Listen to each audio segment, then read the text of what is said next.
Yeah.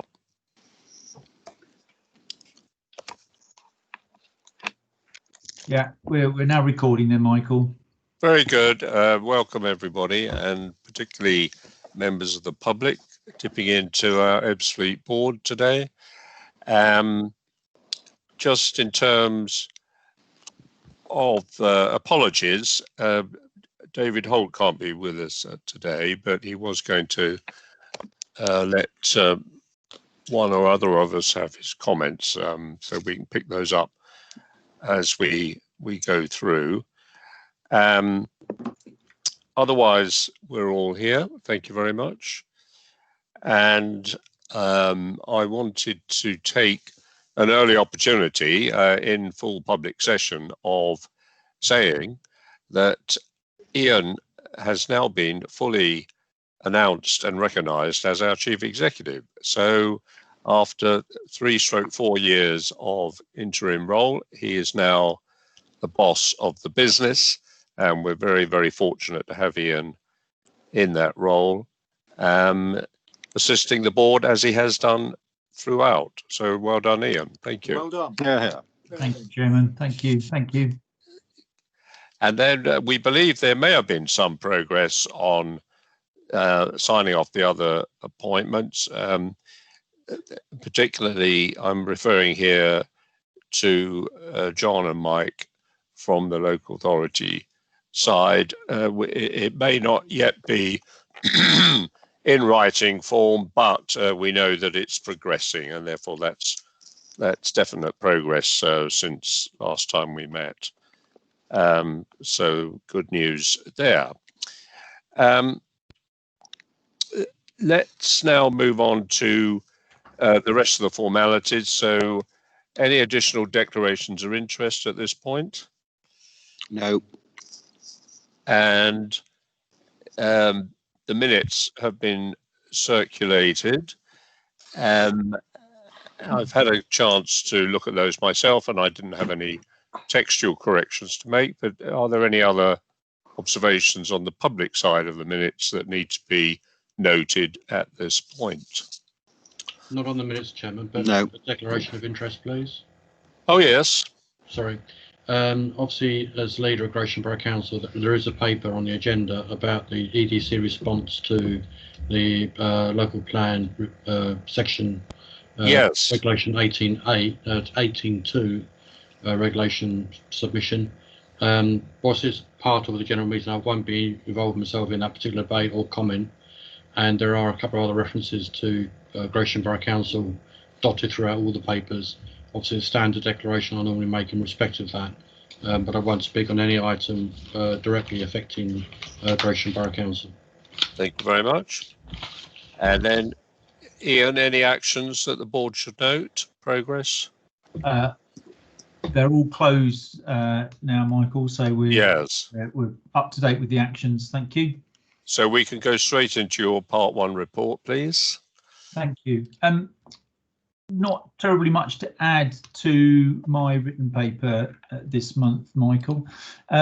Just one thing to say about section 2 about the funding allocation, where I've highlighted the fact that the combination of a 1 year only settlement allocation plus a more limited capital allocation for next year is obviously going to have some constraints on our ability to deliver our full investment programme.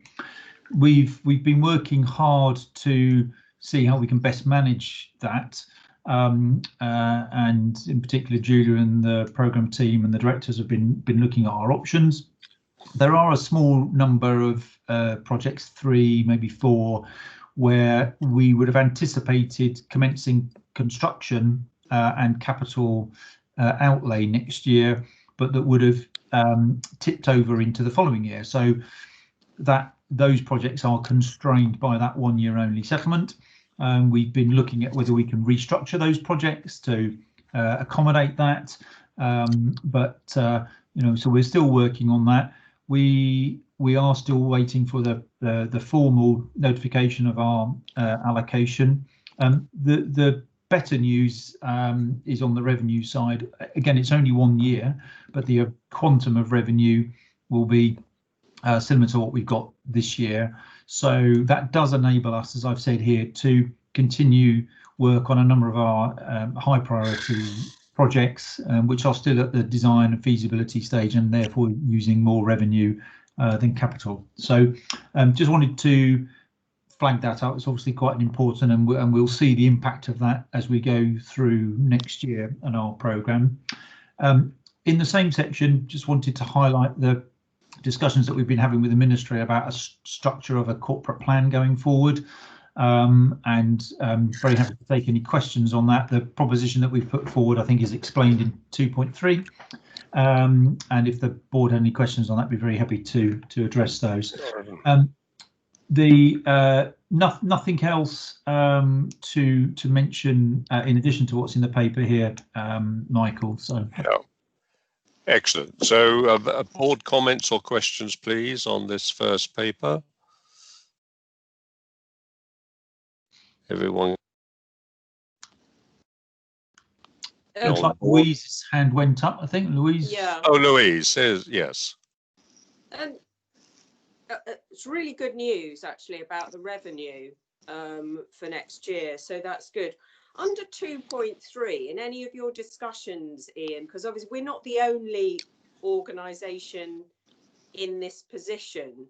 So do you have a sense of what others are doing in this sort of difficult time in terms of planning forward and how to present into ministries when there's a kind of rolling funding situation?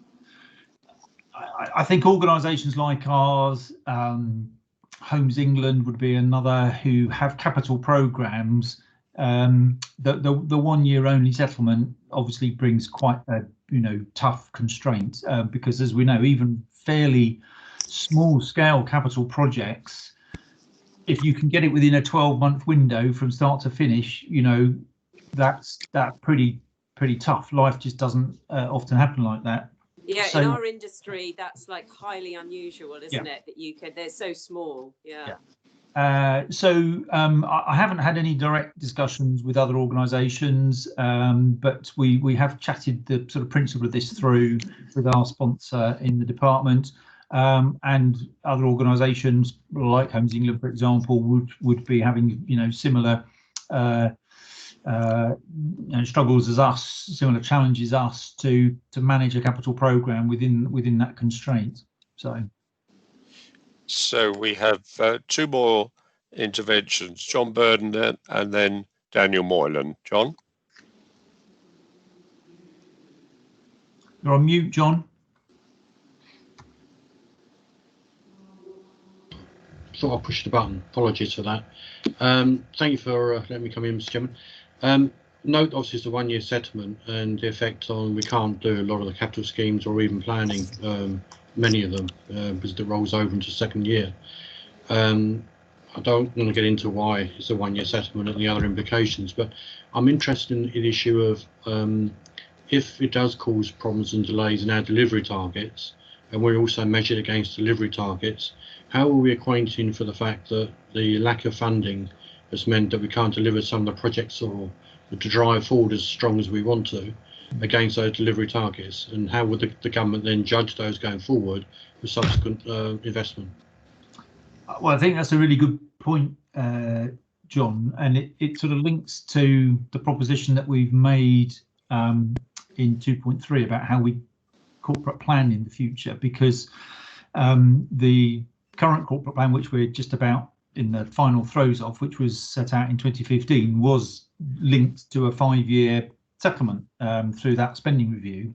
But trying then to replicate that with another 5-year plan, where you've got no certainty of the funding parameters that you're going to be operating with, and trying to attach 5-year targets when you don't know the resources, is obviously fraught with difficulties, and you're going to get it wrong. So the proposition we've made is that we have some longer term aims and outcomes, but actually the performance measures, the homes completed, etc., are done on an annual basis, and they're only done when we know what resources that we've got for that year. So we're trying to break that or deal with it in that way, really, so that there is a direct link between our performance measures and the available resources. Daniel? I think I'm on the right paper. A couple of points. 3.2 is a bit of a curveball, isn't it? Suddenly for Natural England to pop up and consider designating the Swanscombe Peninsula as a site of special scientific interest. Is there any comment you want to make on that? I think at the moment, was it unexpected? Yes. I mean, I think we might have been aware that there had been some discussions going back, a long time, but there often is. We know that there's been some environmental groups that have raised issues about it in the context of the resort proposals, but we certainly weren't aware that this was in the offing. I think, as we've said here, and Mark covers that a little bit more in his paper, the notification is it's very much a sort of an early stage in their process. So they're gathering information about who owns land.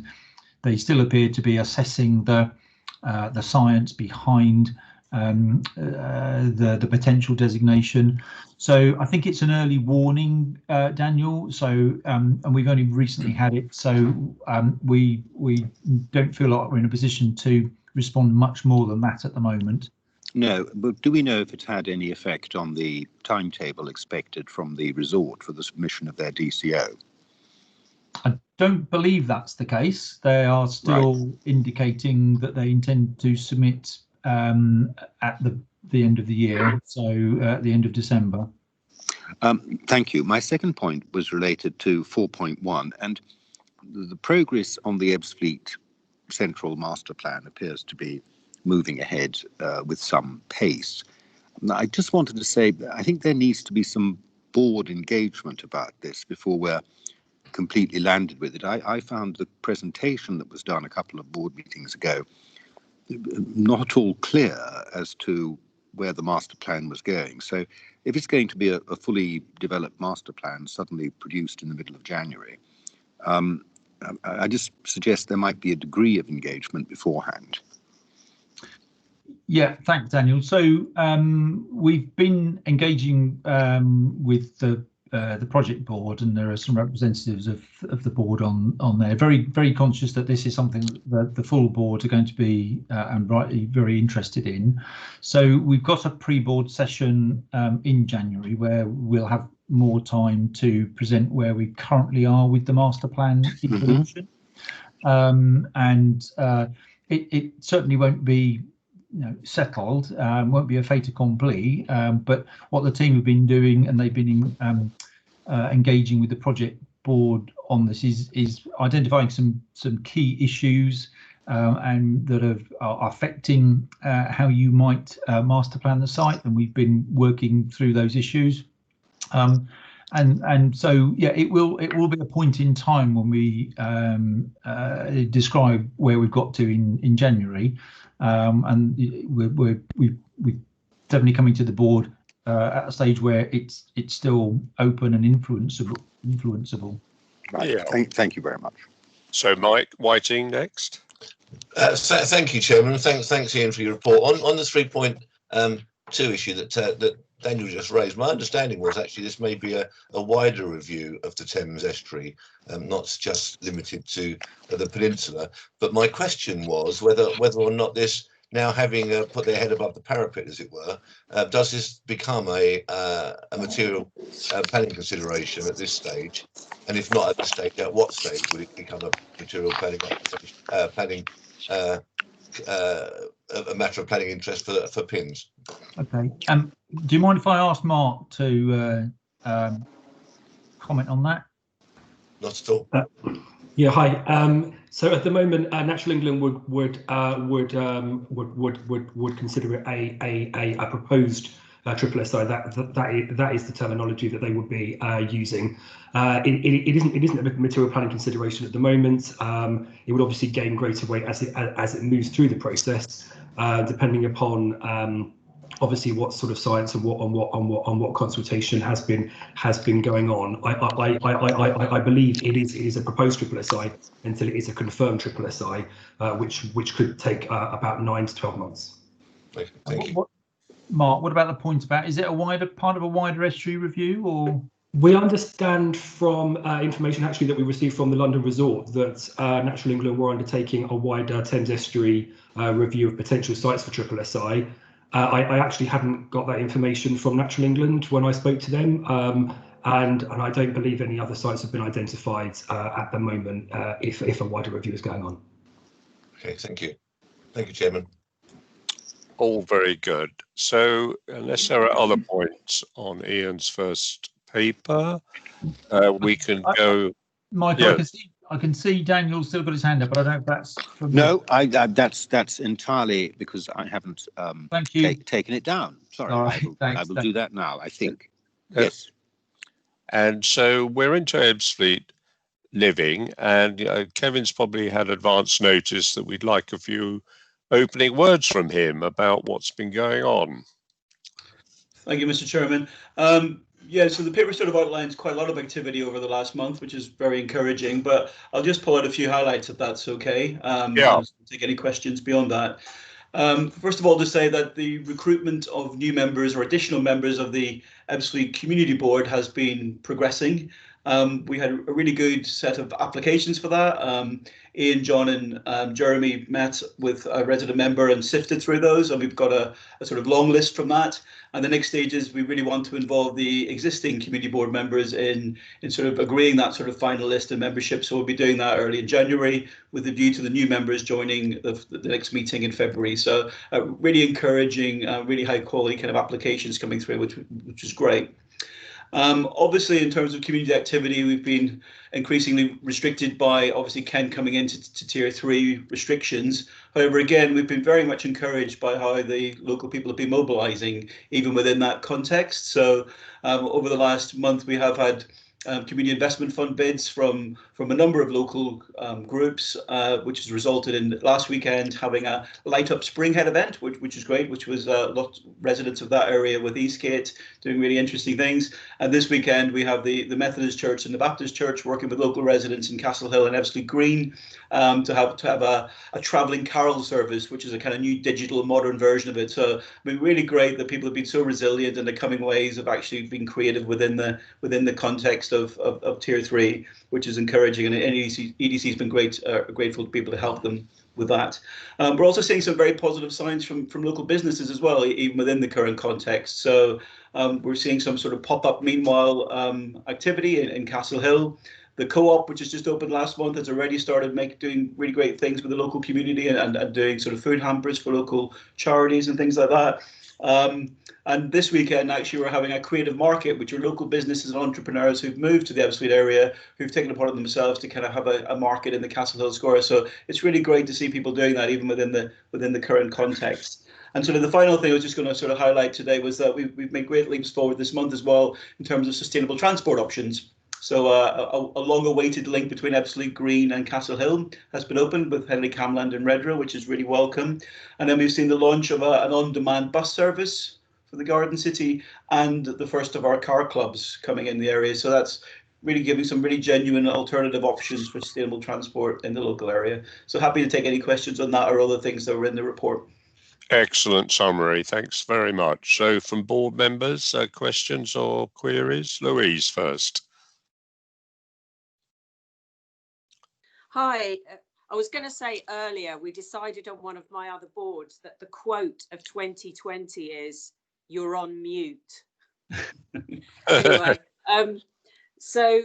yeah, I was really interested in this on-call bus service and was just really interested to know what's the fare structure for that and how does it work? Is it genuinely affordable for people?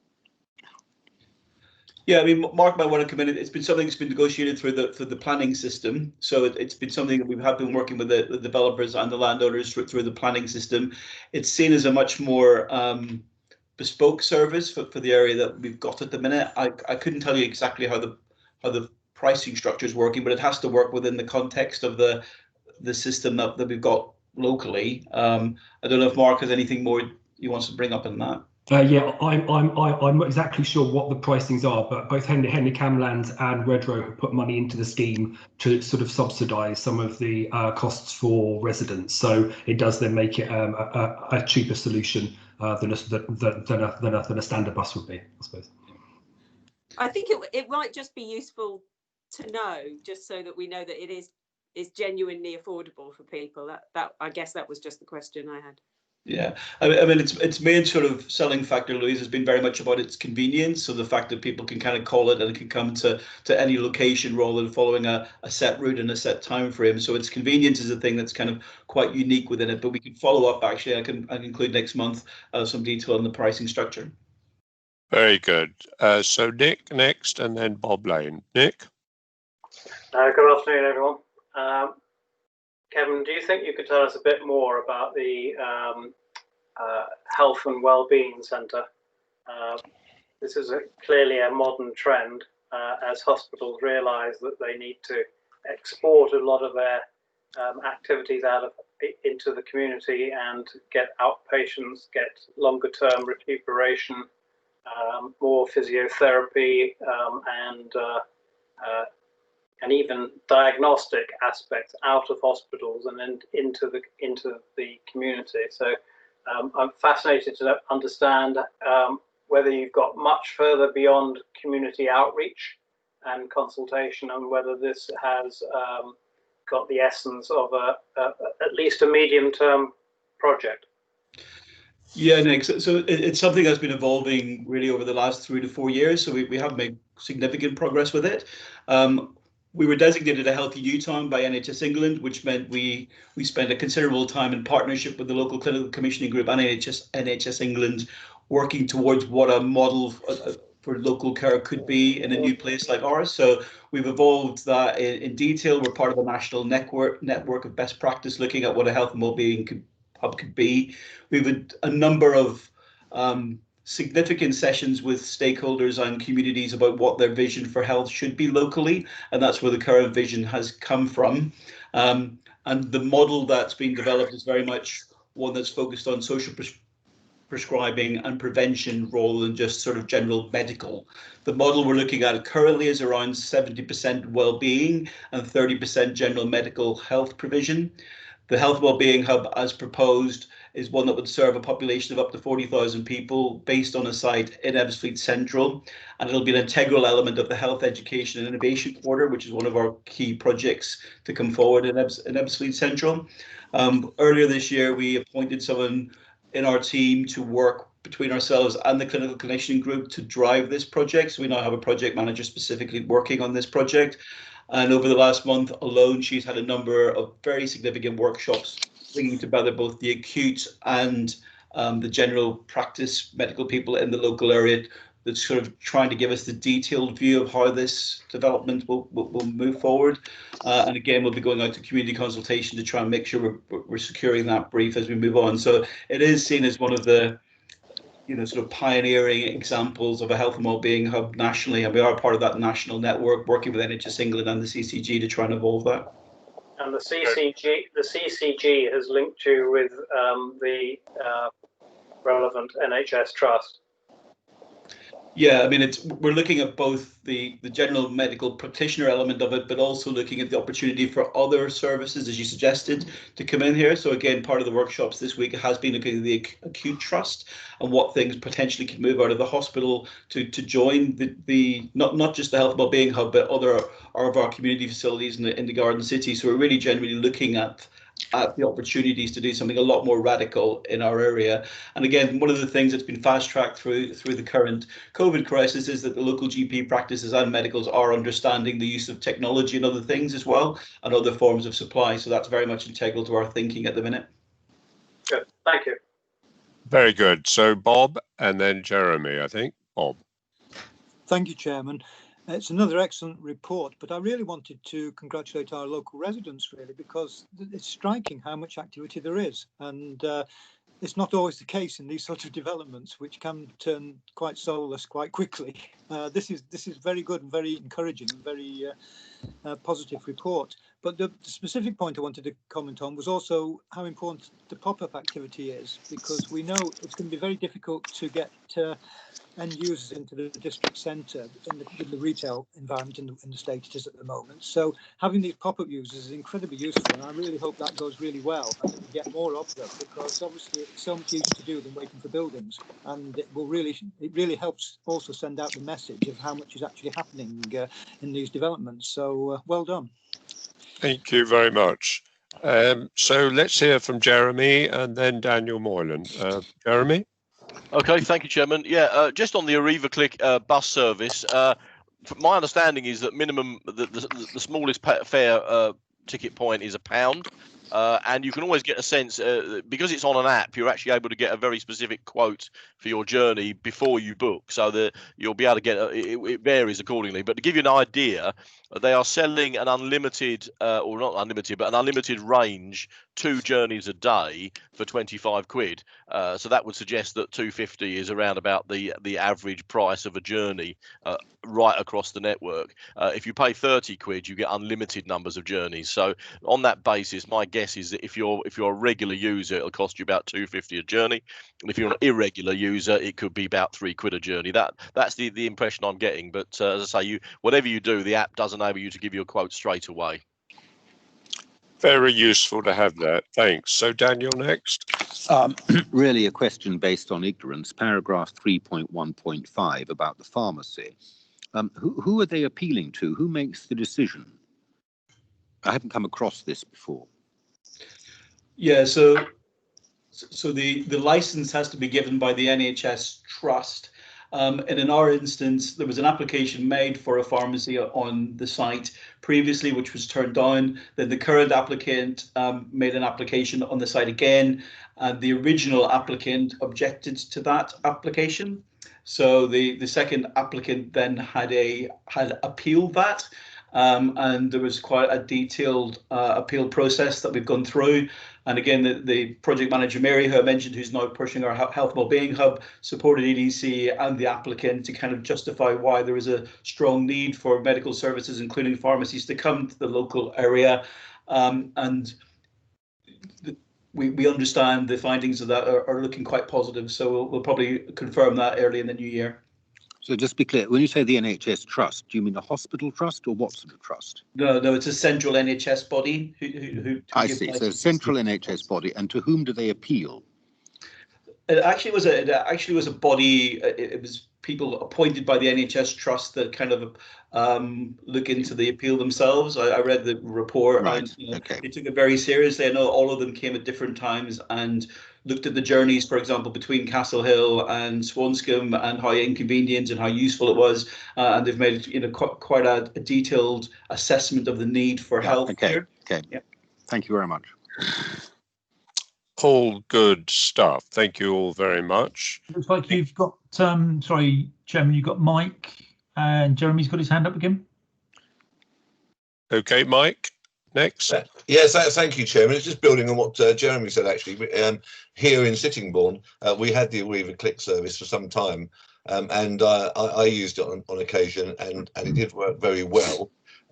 Unfortunately, they had to withdraw the service, which was a shame, because it did fill in the gaps between the other regular bus services. But I'm pleased that we've now got it up at Ebbsfleet, and I hope it can succeed and be successful and continue. I did read online a very positive blog about it. And I'm just looking at a picture of the Bart Woodhouse by the community champion, by the community board. And the one comment I would just bring back, apart from the positivity of the service, and actually some very good comments about the developments in general around Ebbsfleet, was whether we could use the community boards as a way of advertising the Click service. He seemed disappointed there wasn't a notice about it, but apart from that one, it was an extraordinarily positive article about the whole development and what's happening up in the community. Thanks for that.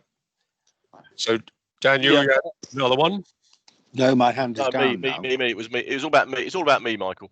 Sorry to come back so quickly. But on the bus thing, I did forget to say that people who've lived in rural areas for a long time are very used when you were kids walking to the front of the bus and saying to the driver, "Can you drop me off here?" And he always used to do that, or she always used to do that. And I'm delighted to know it's now got a name, which is called a virtual bus stop, which is great. With regard to the pharmacy, yeah, it is a very odd arrangement actually, the way that pharmacies are guarded and traded, and it's a very strange arrangement, rather antiquated actually, the way that they are passed on from one. They're much prized to have a pharmacy license. I think it's the CCG that has most of the influence over it from memory, but we certainly encountered that in Dartford.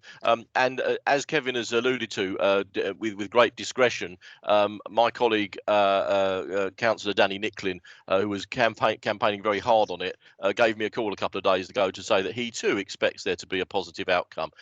That's as close as we can get to explaining what's about to happen, I think. Yeah. Yes. May I just throw in response to that buses, of course, operated in London for the best part of 100 years without any idea that there should be such a thing as a bus stop, and specific stops were only made necessary when trams were introduced, where they had to have particular places to stop, and they were carried over from that to buses. Of course, the bus stopped wherever there was a passenger, and scooped them up before a rival bus did. That's how it worked. Right. Thank you for that. I think, Daniel, it was Kent where they had that famous letter being written by the operational manager of a bus service that had a complaint about why they were always late. And he said, well, we can't possibly keep to the timetable if we have to keep stopping for passengers. Exactly. I think that came from Kent, that was a Kent firm, I think. And the railways nationally are still operated largely on that principle. Good. Mine of information. Thank you very much. If you agree, we'll move on to the communication section, which has been circulated in the papers, a full set as usual. Any questions for Mark arising out of that, please? All happy? And so we can move into the planning section with the usual catch-up report. We take it as read and then invite comments or questions. Just getting to the page. I'll let you have a minute to do that. Right. Anybody else in the meantime? No? Well, you can always catch up later, Daniel. Oh, I did have a couple.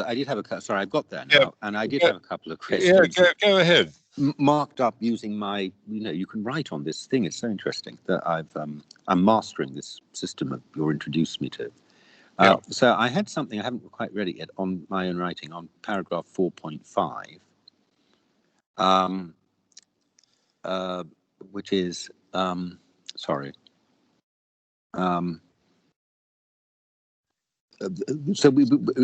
so first of all, we've received a copy of the resort's employment and skills strategy. It says there. Yes, we have. Yeah. Yeah. So we've got that. What have we found in that?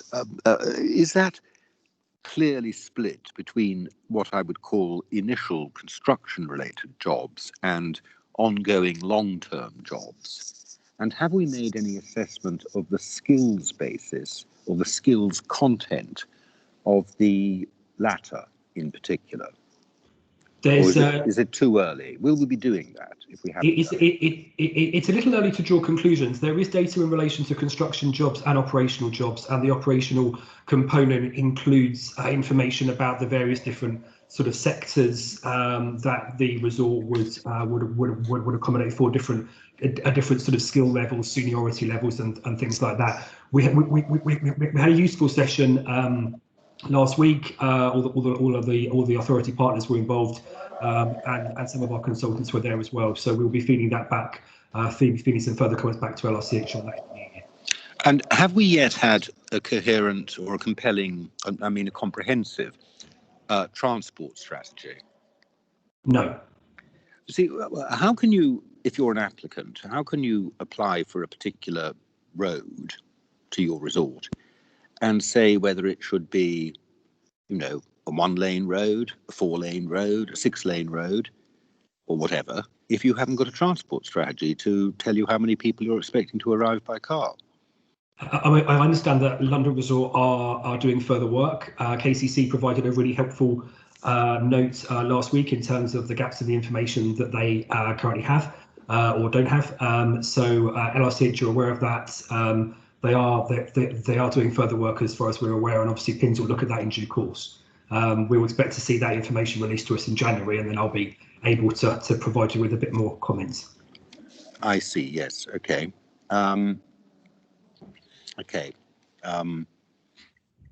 Right.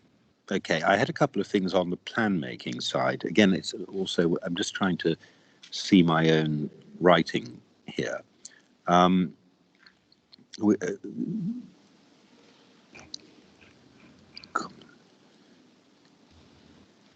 Sorry, it's okay. Well, leave it for the moment. But it's not clear what's being proposed here. We're not given an idea of what the new plans are saying that is relevant to the Garden City, of course, not other matters. I just wondered if there was something that they were changing in their plans, both local authorities, isn't it?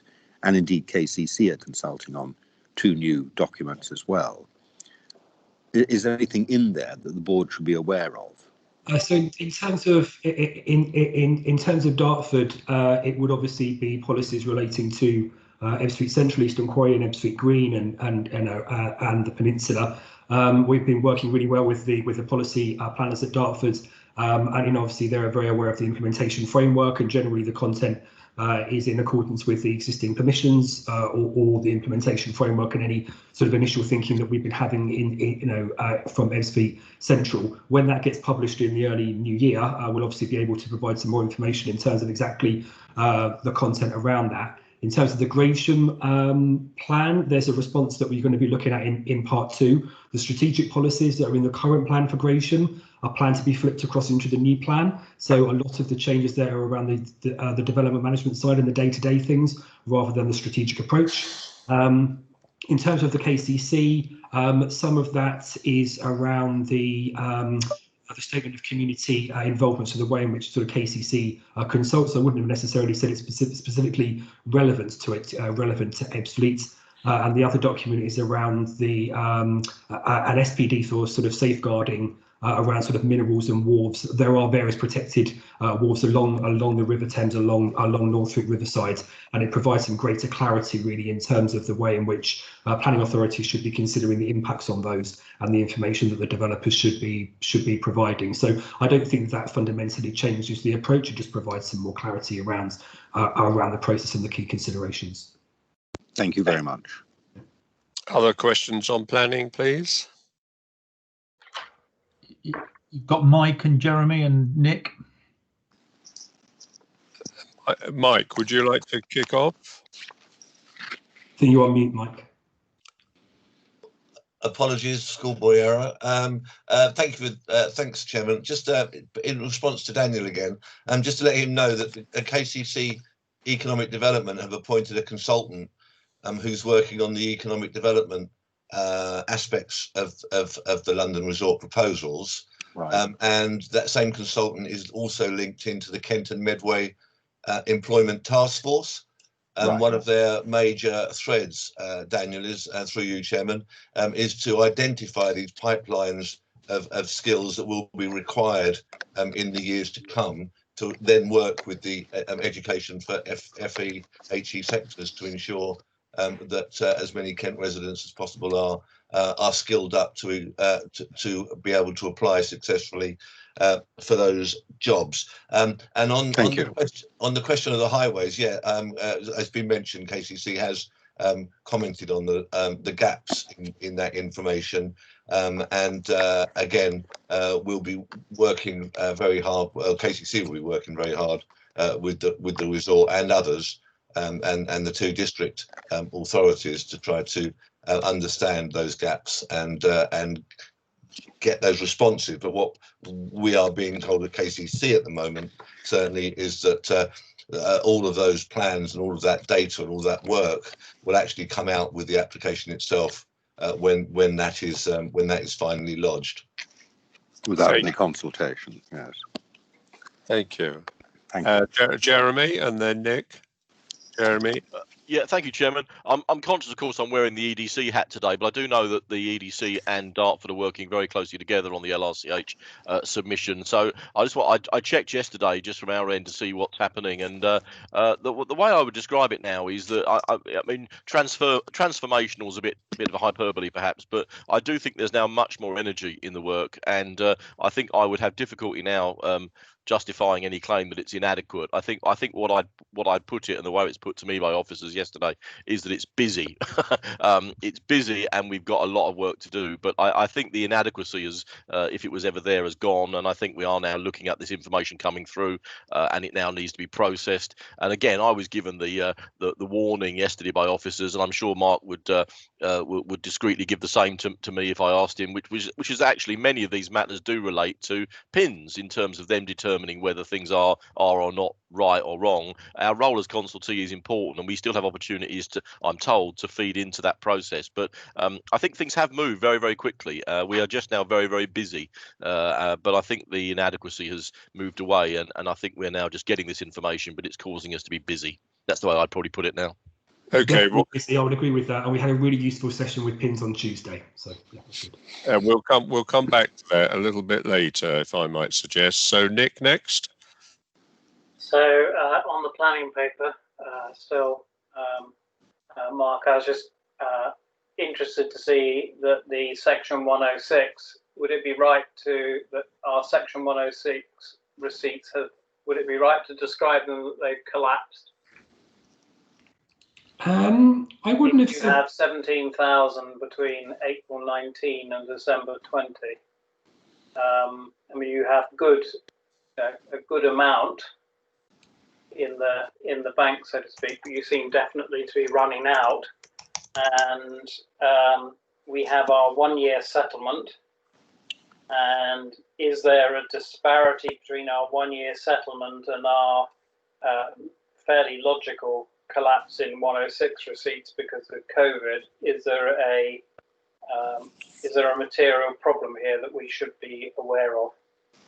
I think that looking at Section 106 at Ebbsfleet is slightly different to most other areas because so much infrastructure is being delivered on site by the developers. Those aren't sort of quantified because obviously it doesn't go through a contribution. It just gets sort of delivered directly. I mean, in terms of the actual components that sort of come in that are linked to housing numbers, they would generally be around some elements around the offsite transport, which goes from Redrow into the STIPS programme, Eastern Quarry, which then gets used for the payback of our capital investment in terms of the A2, and then there's affordable housing for Dartford. So the developers aren't forecasting a massive drop. Obviously, there was a drop in terms of the first part of the 6 months.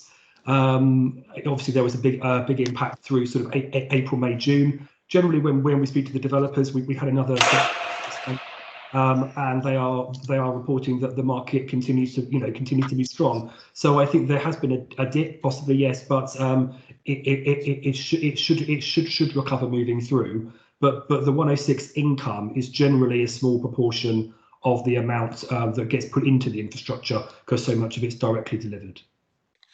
Thank you. Anything else on planning from anyone, please?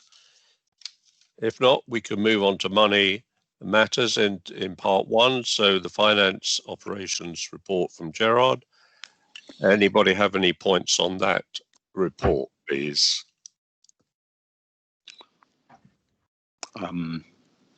Yes. Do I need to put my hand up?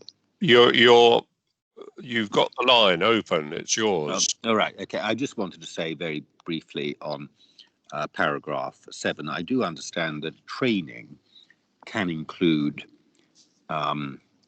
everything from induction and essentials through to a week-long jolly on a planning conference in the countryside somewhere.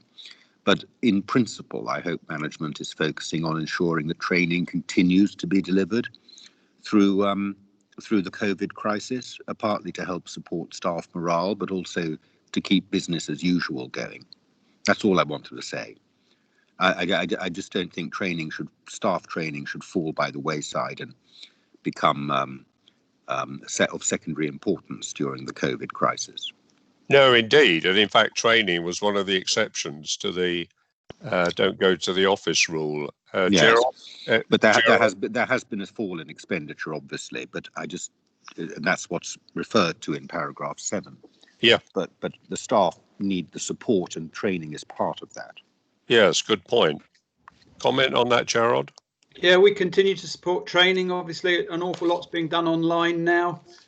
Those courses have tended to be at less cost than sort of day-to-day events that we actually have to attend in person. But yeah, we as an organisation, we fully support, staff training. Yeah, good. Any other questions, please? If I may, Chairman, just ask about the apprenticeship levy. Do we pay the apprenticeship levy? Do we get that money back, and are we using that in our training for staff and elsewhere? No, we don't. We're not subject to that.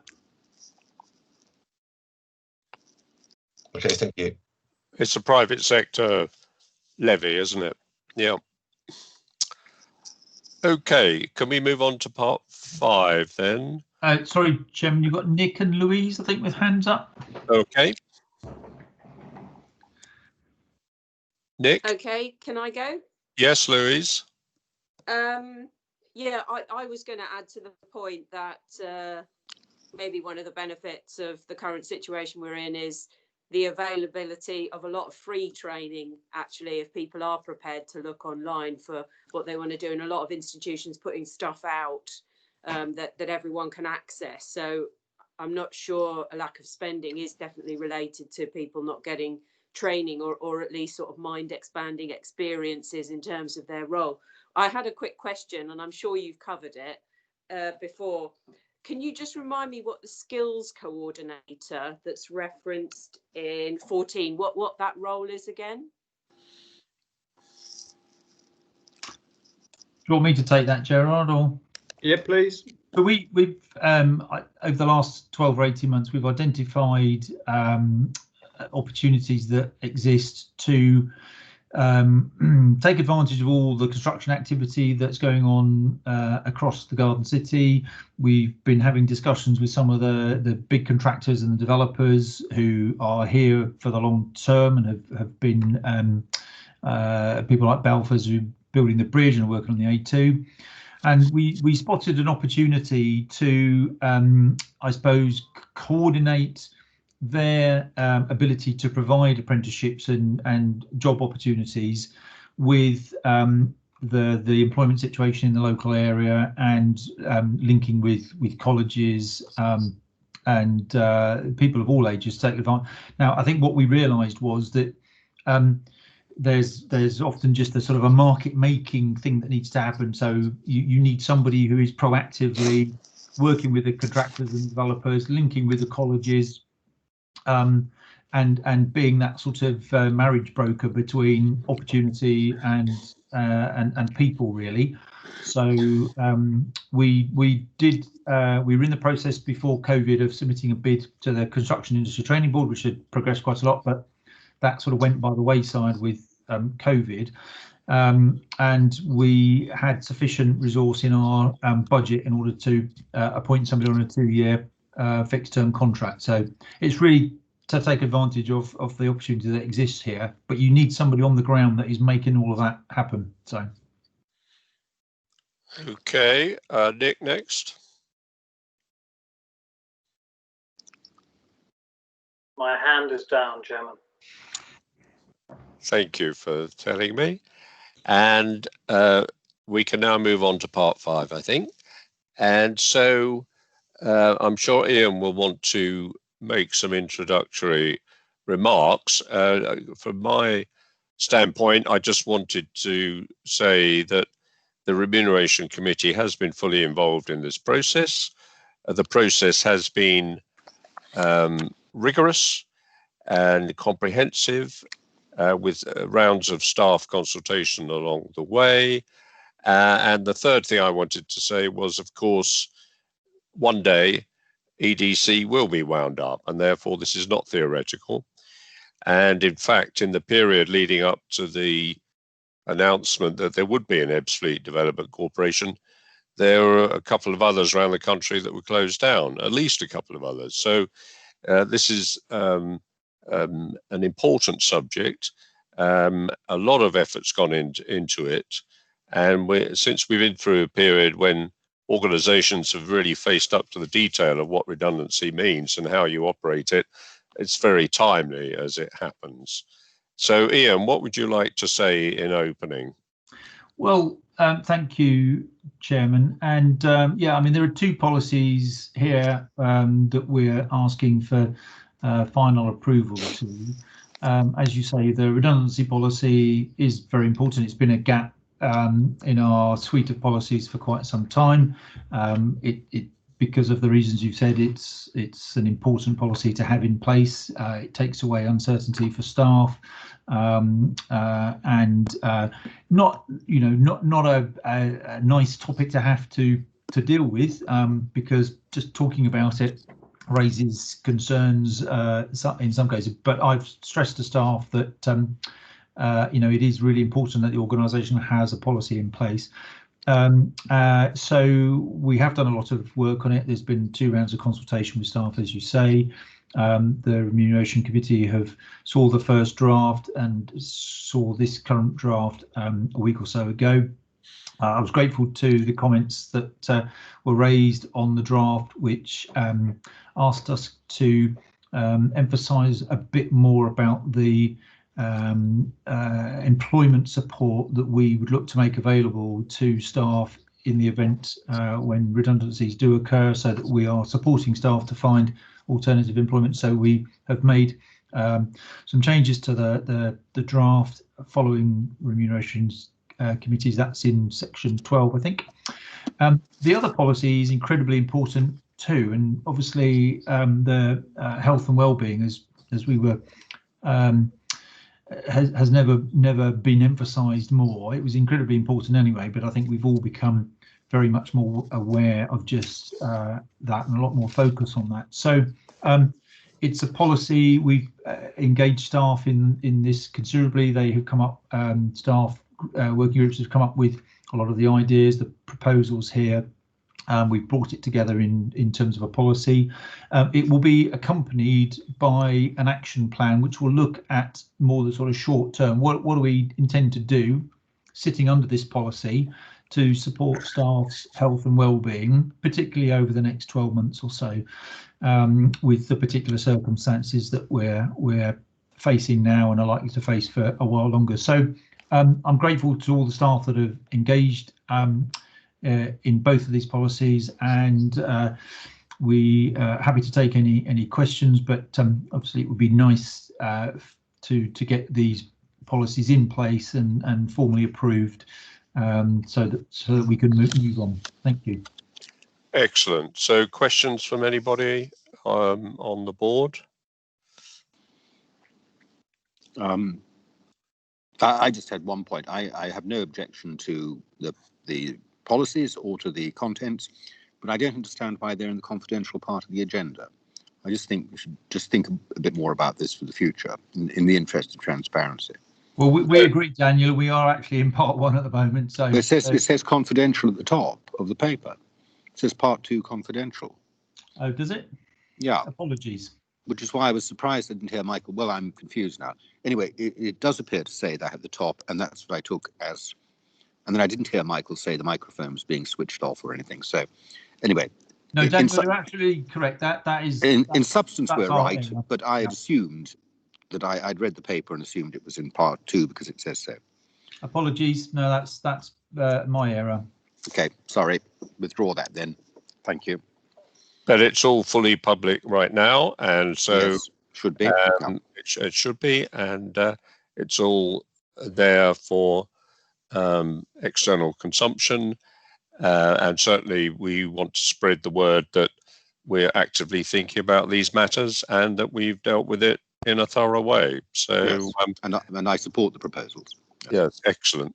Other thoughts around the table? No, well, both of those are then approved and are formally adopted.